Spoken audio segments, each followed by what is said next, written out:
Okay folks, what we got here, this is Jeff from RV Diagnostics. We got a hurricane system, CO45, and it's in a 1999 Beaver Motor Coach Patriot Monticello. So what this is, it's a 12 volt motor, power red, black goes to ground, and this is a electric motor that spins. And right here, see, it's in there. So it goes up and down. Okay, watch. And then that's it. Don't move much, does it? Okay. So that's a diaphragm. And what you got, this sits up on top of here like that. This moves up and down. That creates it. One side sucks it in, and one side pushes it out. Well, what happened is there's a diaphragm right here. That is the suction side. So when it pushes the air to compress it, it stops it from going out the filter, and then it pushes it down the tube right here, and this goes to what's called a zero pressure regulator. Actually, it's a mini carburetor, but they just didn't put the holes in it and the idle screws and all.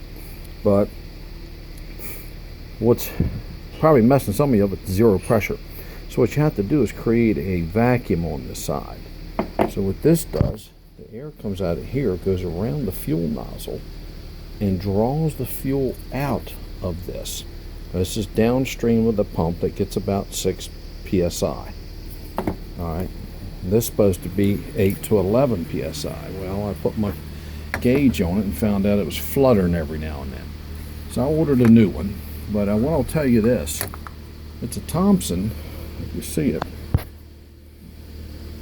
It's a Thomas compressor and vacuum pump. So guess what? Today's Wednesday and Thursday, they're off. So I'm going to try to find a rebuild kit for this, because this cost me about 300 bucks. But I bought a couple other things. Alright, so this is Jeff from RV Diagnostics. This is about a hurricane CO45, which means 45,000 BTU. It has a basement heater. It keeps all the hot water, the tanks and all hot. It also has a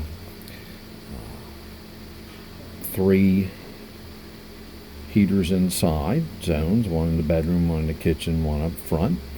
And it also has a hot water tank that keeps hot with a heat exchanger. So it's very important.